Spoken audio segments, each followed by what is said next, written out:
हुबळी बसरूर कारवार पर्यंतचा भाग महाराष्ट्रात आहे म्हणून बेळगाव बोंबलतोय आम्ही महाराष्ट्रात आहे म्हणून.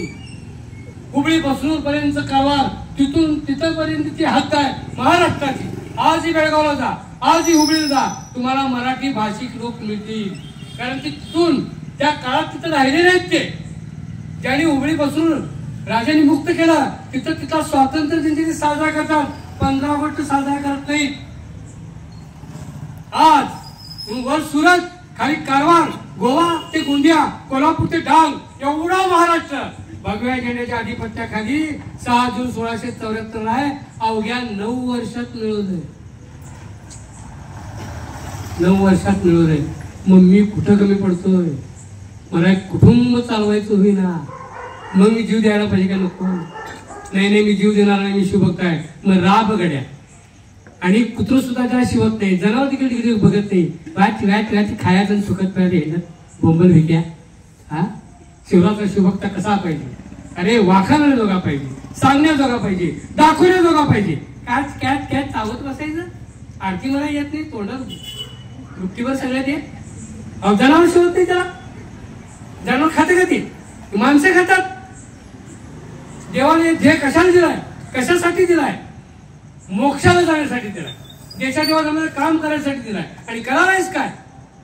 म्हणून शिवबा कसे जगले ते स्मरण करून त्यांच्या पायाशी जाऊन 100% उद्याचा महाराष्ट्र, 100% उद्याचं हिंदू राष्ट्र जे घाटळ आहे ते बघायला माझ्या बायका पोरात सकट मी उद्या राहणार.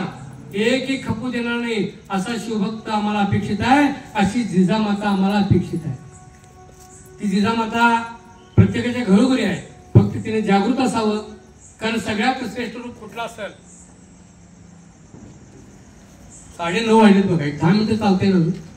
पुण्यश्लोक छत्रपती श्री शिवाजी महाराज की जय. धर्मवीर छत्रपती श्री संभाजी महाराज की जय. भारत माता की जय. हिंदू धर्म की जय. सगळ्यात श्रेष्ठ रूप जर कोणता असेल, फक्त माऊलींसाठी 10 मिनिटं. ज्या व्याख्यानाला मला माऊलींची संख्या जास्त होते असं दिसतंय, मला ते राहत नाही. मी कवा सांगेन असं होते. महाविशेषाला सांगून झाला की शेवटचे 10 मिनिटं त्या माऊलीसाठी घ्यायची. देवाला एकदा प्रश्न पडला, 10 मिनिटं सपोज माऊली, पण कधी तुम्ही ऐकलेलं नाहीये असा विषय. देवाला काय प्रश्न पडला? देवाच्या मनी तोष नाही गमला नाना रूपे घेऊन, सर्व श्रेष्ठ रूप कसले ही बोच तोचे म्हणे. देवाला काय प्रश्न पडला की या जगामध्ये सगळ्यात श्रेष्ठ रूप कुठलं? की टोचलं त्याच्या मनाला. कोणतं श्रेष्ठ रूप? पक्षाचं रूप घेतलं, ह्या झाडावर त्या झाडावर, त्या झाडावर ह्या झाडावर, कंटाळा आला. प्राण्याचं रूप घेतलं, ह्या जंगलात त्या जंगलात, त्या जंगलात ह्या जंगलात, शिकार केला, खाला पिला, झोपला, कंटाळा लागला. अरे असं कुठलं रूप आहे की जे रूपात मला कंटाळा येणार?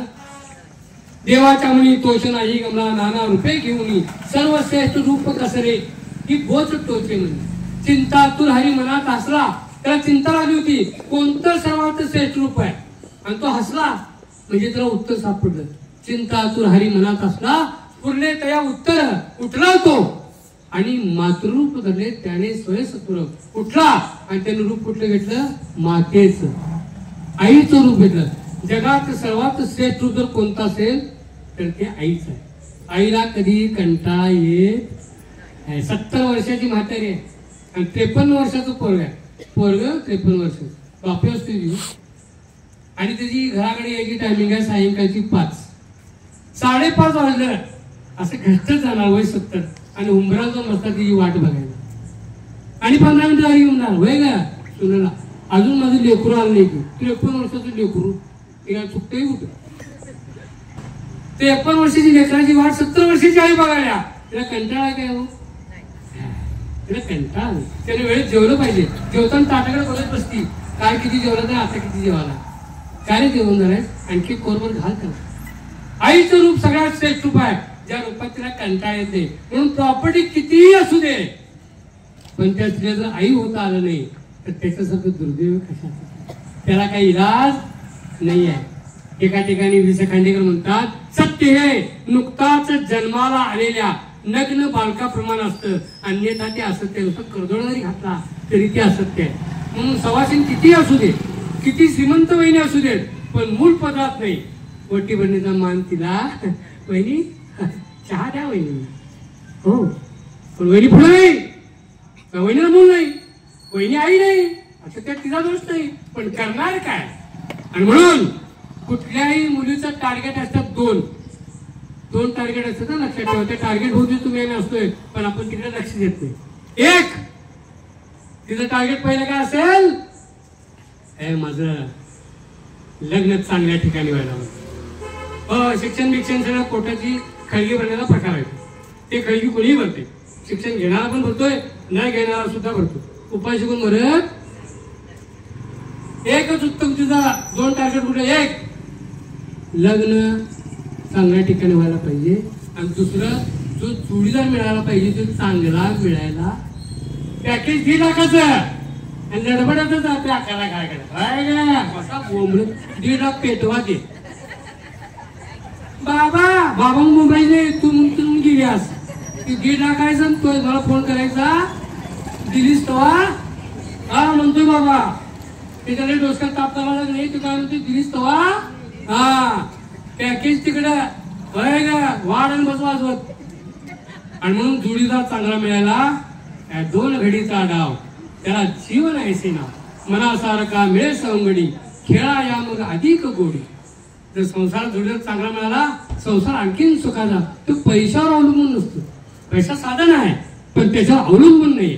आणि म्हणून 2 उद्दिष्ट, जोडीदार चांगला मिळाला पाहिजे, तर तिचं जीवन खऱ्या अर्थाने आहे. तर ती मेकॅनिकल इंजिनियर असू दे किंवा नसू दे. म्हणून सगळ्यात श्रेष्ठ कुठलं, आईचं. लग्न झालं, तिला मूल झालं, मी गर्भ राहिला, गर्भधारण झाल्यापासून किती काळजी बरं त्या गर्भाची, की माझा गर्भपात नव्हता, मला आई व्हायचं, मग काळजी घेते बघा. डबऱ्यात पाऊल पटायचं चालू पाऊल वज, किती सासू वाढ असू दे, 3 महिने सांभाळते सुनेला. अगं भांडी कशा उचलली, बोंबलत की माझ्या नावानं किंवा ती म्हणते, सासू पावडी कशी काय उचलायला, पोटात मुलं आहे तिथे, वारस वंशज, बोंबलत की माझ्या नावानं. मी आहे गीता, मी काय मेलोय, 3 महिने सांभाळती, किती वाढ असू दे. म्हणजे मूल होणं, आई होणं किती महत्वाचं आहे. असं त्या मुलाची काळजी घेत. ती प्रसूत झाली तर त्या मुलाची काळजी एवढी आहे, समजा दारात पाणी आले, झोपट्याला वळतीची टाकाल, त्याला खेळायला टाकाल, तिकडे भांडी घासता कसं 10 द्यायला बघते, आता काय उठून जाते काय, तर रांगा येते. पण किती लक्ष आईचं त्या मुलाकडे. मूल पहिलीच चालणार, सोडायला जाणार, आणायला जाणार, त्यात कधी वेळ करते काय, ती काम जागा टाकाल, मुला जायचं, सोडायचं, आणायचं. 4थीला 5वीला चालला आणि एखादी सायकल घेऊन दिली औषधानं, बा सायकल कडेल मार, काळजी. 5:30 म्हणून घरात येते, 5:45 वाजता जीवाची खालमेल. कधी मॅडमला फोन करेल, कधी सराला, काय हो अजून मुलं आले की नवऱ्याला फोन करेल. मूल 6च्या तारखेची चैन पडत, मुलाला तिने विसरलंय असा एक क्षण मिळणार. बाप जास्त मुलाजवळ नसतो, आई जास्त मुलाजवळ. असं मूल किंवा असा मुलगा किंवा अशी मुलगी, आईला काय मुलगी आणि मुलगा फरक नाही. 4 पुरी असू द्या, रोज एकटीला 24 फोन ती करणारच, कंटाळणार. मग असं मूल किंवा अशी मुलगी, असा मुलगा लग्नाच्या वयाचा होतो. आणि म्हणजे बोलायला 2 मिनिटं, लग्नाच्या वयाचा होतं, जावाय चांगला बघावर, मुलगा असेल सुंदरा माफतच बघावर, काय घर सांभाळली पाहिजे. सांगितलं बायोडाटा काढला, सगळीकडे बायोडाटा, लग्नाची पत्रिका काढली, अक्षतारोपण, एकच्या पुढे येईल तेवढं जेवण जेव्हा 3 वाजेपर्यंत पत्रिका काढली, सगळं झालं. लग्नाचा दिवस उजडला आणि बरोबर 12 वाजता त्या पंडितांना, तो पौरोहित भटजी पंडित लग्न लावणारा कुणी, तो काय म्हणतो माहिती आहे, नवऱ्याच्या आणि नवरीच्या आईंना बोलवा. आणि त्या आया ओळखायच्या कशा माहिती आहे का, त्यांचा मळवट असा भरलेला असतो, फालतूपणा नाही दिसाना. माझी हिंदू बहीण मला दिसाना बोंबलायला, तिला वाचवायची कशी भविष्यात.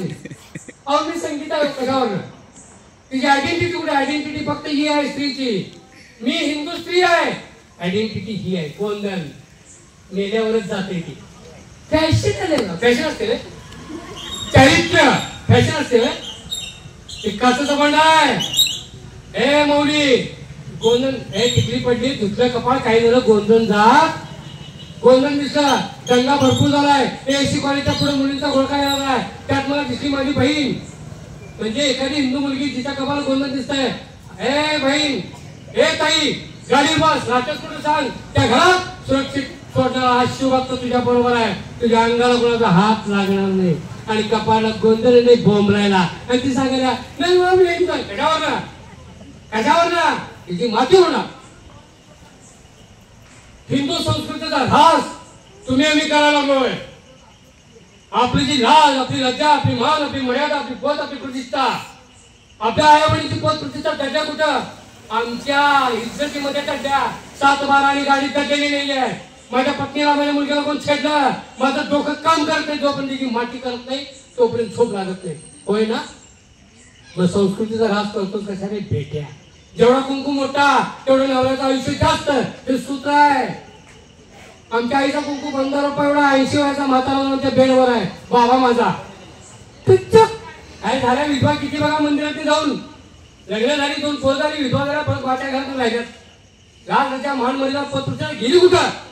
कुंकू जेवढा मोठा नवऱ्याचं आयुष्य तेवढं मोठं, तेवढी तू सौभाग्य होती, तेवढा तुला मान. आई कशी ओळखायची लग्नाने म्हणतात? अशी मळवट भरलेली असती. आई नवरीची असू दे किंवा नवरीची. मग त्या दुगी येतात आणि ती भटजी काय सांगते म्हणजे लग्नाची वेळ 12:25 आहे. अक्षर मात्र तुम्ही टाकायच्या नाही. कुठे येऊन बसायचं? जानवस घरात. अगोदर जानवस जर कुठं होतं लग्न इथं आहे 3 गलीच्या पलीकडे असायचं. कारण अक्षरा ऐकायचं सुद्धा नसतं आईने. जर अक्षरा आईने चुकून ऐकली तर ती दोघं घासतात लगीन झाल्यावर. आई घरात आणि ती घासतात दोघं. अधर्म ऐकतो ते ऐकायचं सुद्धा नसते. म्हणून 3 गलीच्या पलीकडे जानवस घर. तिथे त्या दोन्ही आया वधूपासून वरपे दोघी तिकडे जातात. अक्षरा ऐकत नाहीत, अक्षरा टाकत. पण मौली विचारते भटजीला, अरे घरामध्ये असताना मला तुम्ही काळजी घेतो नाही असा एक क्षण सांग. मूल जन्माला आल्यापासून पहिलं जोपर्यंत त्या मुलाला मी विसरलोय अशी एक गोष्ट सांग. पहिलं सोडलो आणि चौथीतून नियम केलो, त्यात एक दिवस मी चुकलोय असं मला सांग. मी का अक्षरा टाकायची नाही असं ती म्हणे. स्वतःच्या मुलावर अक्षरा टाकायचा तिला अधिकार, तरी पण तिच्या डोक्यात काही हा जो तिचा त्याग आहे, तिने काढलेलं अन्न, त्याचा अन्नरस, त्याचं पाचक रस, त्याचं रक्त तिच्या बिंबीतून नाळेवरती त्या पोराच्या बिंबीत चाललंय. मग तिचा एवढा त्याग आहे की त्या मुलाच्या अंगावर अक्षर टाकायचा अधिकार तिला नाही आहे, तिची तक्रार नाही आहे. मग त्या मुलामध्ये त्याग आहे का नाही त्यातला आलेला. म्हणून जिजामाऊली म्हणते जा त्याचं मुंडकं माझ्या पायाला येऊ दे. अशा आई जन्माला येणं हे आमचं भाग्य आहे. पण आमच्या आईची पण ताकद तेवढीच आहे, तिचाही त्याग तेवढाच आहे. तिने माझ्या अंगावर अक्षरा टाकलेल्या नाही आहे म्हणून तिचा त्याग तितक्या ताकदीचा आहे. उद्याच्या काळात ते म्हणे एवढ्याला चाल त्याची माती कर, मी घर सांभाळतो इथं. त्याचं आता घर कोण सांभाळलं? मीच की. हे लक्षात घेता तो त्याग तुमचा 100% आहे. तो जागृत झाला पाहिजे. तो तुमच्या लढ्यावरती तुमच्या तळा आहे, तो जागृत झाला पाहिजे. आणि उद्याच्या काळात त्याग, भावनाप्रधानता, नियोजन, संयम, राबणं आणि मिळवणं या सर्व गुणांनी संपन्न शिवभक्त घडावा की जिजामाऊली घडावी. प्रत्येक घरात आनंदाचं वातावरण आताच्या वेळेला असावं. पण उद्याच्या काळात येणारा काळ इतका भयानक आहे, त्यांच्यापेक्षा लाच घालून त्यांची माती करून हे व्हायचं आम्ही आणि छत्रपतींचं स्वप्न पूर्ण करायला महाराष्ट्र हा उभा करायचा आहे. तुम्ही आम्ही तुमच्या मंडळात ती ताकद देवाला दिल्या, ती जागृत करूया. आणि उद्याचं हिंदू राष्ट्र बघण्यासाठी ताकद, ते सामर्थ्य तुम्ही आम्ही ठेवूया. ते सामर्थ्य आई तुळजाभवानीच्या आशीर्वादाच्या रूपात तुम्हाला मिळेल आणि शिवछत्रपती शंभू छत्रपतींच्या स्फूर्ती प्रेरणेने तुम्हाला ते मिळेल. आपण ते मिळवू. हिंदू धर्माचा ऱ्हास आपण करायचा नाही, धर्माधिष्ठित व्हायचं, धर्माचं पालन करायचं. तर उद्याच्या काळात तुम्हाला ती ताकद आई तुळजाभवानी देणार. ठीक आहे, त्यांनी तिला तो आशीर्वाद मला द्यावा आणि शिवछत्रपतींची स्फूर्ती प्रेरणा तुम्हाला मला मिळावी अशा त्यांनी प्रार्थना करतो. आणि बुद्धीची आद्य देवता श्री गणेश यांनी आम्हाला ती बुद्धी द्यावी असं त्यांच्या प्रार्थना करतो. आणि झालेली सेवा श्री तिथे अर्पण करून थांबतो. जय हिंद, जय महाराष्ट्र.